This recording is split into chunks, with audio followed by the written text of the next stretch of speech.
Salam jumpa saudara-saudari terkasih dimanapun berada.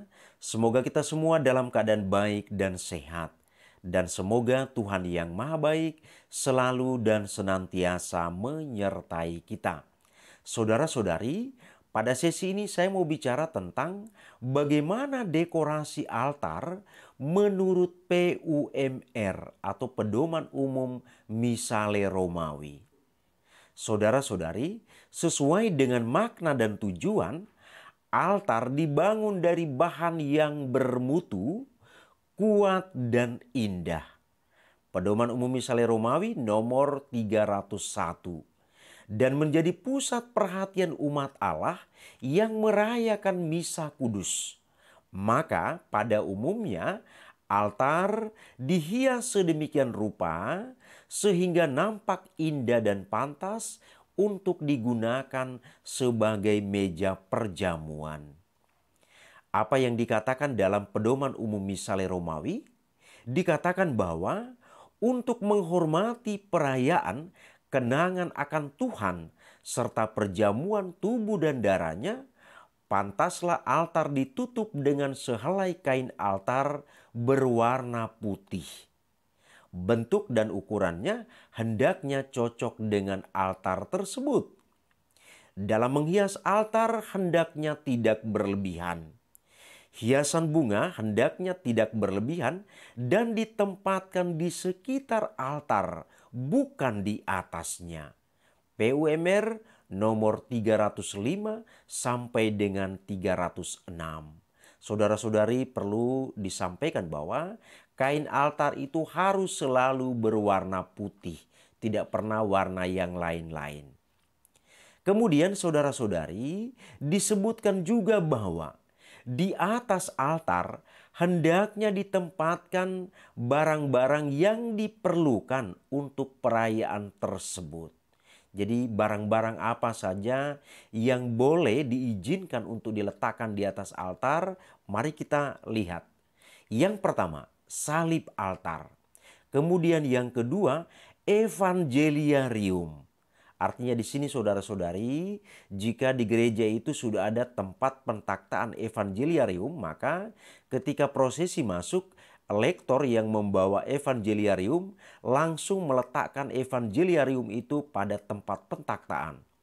Tetapi jika belum ada tempat pentaktaan, maka evangeliarium itu dibawa oleh lektor dan diletakkan di atas altar.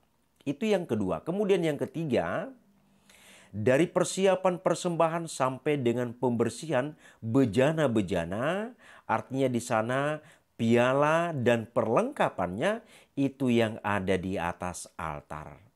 Lalu yang keempat, mik yang diperlukan untuk memperkeras suara imam itu juga diletakkan di atas altar.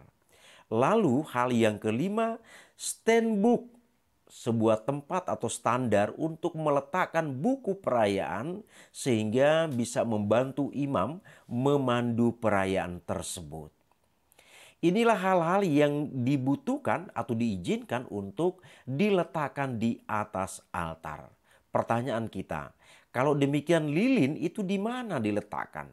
Saudara-saudari, lilin itu tidak diletakkan di atas altar, tetapi dibuatlah standar khusus dan ditempatkan di bagian depan, kiri dan kanan altar, dan disitulah lilin-lilin itu diletakkan. Jadi lilin tidak diizinkan untuk diletakkan di atas altar. Saudara-saudari, sebagai catatan untuk kita bahwa altar itu adalah simbol makam Yesus. Jadi dikatakan bahwa ketika Yesus diturunkan dari salib, jenazah Yesus itu dibaringkan di atas altar. Kemudian kain berwarna putih itu adalah simbolisasi dari kain kafan yang dipakai untuk membungkus jenazah Yesus ketika hendak dimakamkan. Maka tadi kami katakan bahwa kain altar itu harus selalu berwarna putih, tidak pernah berwarna yang lain. Baik saudara-saudari terkasih, dari apa yang dikatakan di atas, jelaslah bahwa beberapa hal yang bisa dikatakan di sini antara lain. Pertama, menghias altar itu perlu. Hanya saja yang perlu diperhatikan adalah warna kain altar itu harus selalu putih. Seandainya ada warna lain sesuai dengan warna liturgi yang dirayakan, sepantasnya lah kalau dibuat sedemikian rupa sehingga tidak menutup warna putih dari kain altar tersebut. Kemudian dikatakan dengan tegas bahwa hiasan bunga hendaknya tidak berlebihan. Maka di sini dikatakan demikian saudara-saudari. Hiasan bunga yang berlebihan justru akan menutup dan mengaburkan makna perlambangan dari altar itu sendiri.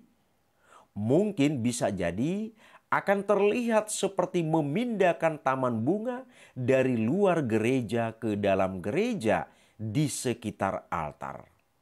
Ingatlah bahwa liturgi kita penuh dengan simbol dan perlambangan yang rasanya perlu untuk disampaikan supaya kita ketahui dengan baik. Jadi saudara-saudari, kalau kita perhatikan di media-media, di YouTube, di gambar-gambar yang di-sharekan tentang orang yang melakukan dekorasi altar, tampak di sana bahwa bunga-bunga itu begitu banyak. PUMR tidak mengharapkan demikian saudara-saudari. Jangan nanti bunga lebih banyak sampai menutup altar dan imam jadi kewalahan. Biarkanlah keindahan altar itu dilihat oleh umat. Karena dalam perayaan Ekaristi dalam gereja Katolik, altar itu menjadi pusat perhatian kita. Maka biarkan altar itu dilihat keindahannya oleh umat dan juga umat dengan bebas memandang imam yang merupakan in persona Christi di dalam perayaan tersebut. Nah, pertanyaan kita, jadi bunga itu penting atau tidak dalam sebuah perayaan? Saudara-saudari, dikatakan bahwa bunga itu memang diperlukan dalam perayaan. Tetapi bukan berarti bunga itu menjadi hal utama. Ingat, bunga itu menjadi aksesoris tambahan. Bunga itu menjadi sarana pendukung untuk memperindah suasana di dalam gereja. Jadi bukan berarti bunga itu yang utama sampai bunga itu mengganggu situasi yang ada di sekitar altar. Akhirnya umat tidak bisa melihat keindahan altar dan langsung dengan bebas menatap atau memandang imam yang merupakan in persona Christi. Demikian yang dapat kami sampaikan tentang dekorasi altar, saudara-saudari. Semoga bermanfaat bagi kita. Terima kasih, Tuhan memberkati.